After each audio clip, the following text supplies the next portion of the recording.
श्री कृष्ण कहते हैं, जीवन में कभी भी अपने कर्तव्य से पीछे मत हटो। मनुष्य का अधिकार केवल कर्म करने पर है, फल पर नहीं। इसीलिए पूरे मन, पूरी निष्ठा और याद रखो, हर परिस्थिति स्थायी नहीं होती। जैसे दिन के बाद रात और रात के बाद फिर सुबह आती है, वैसे ही दुख के बाद सुख भी अवश्य आता है।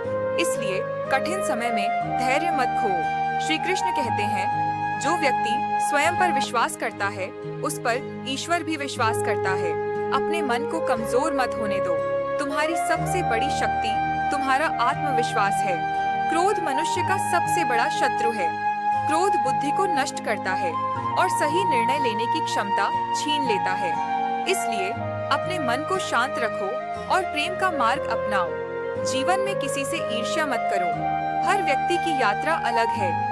जो तुम्हारे लिए लिखा है, वह तुम्हें सही समय पर अवश्य मिलेगा। सच्चा धन धन दौलत नहीं, बल्कि अच्छा चरित्र, सच्चे संस्कार और पवित्र विचार हैं। यही संपत्ति जीवन भर साथ रहती है। दूसरों की सहायता करना सबसे बड़ा धर्म है। बिना किसी स्वार्थ के किया गया छोटा सा उपकार भी ईश्वर की पूजा के समान है।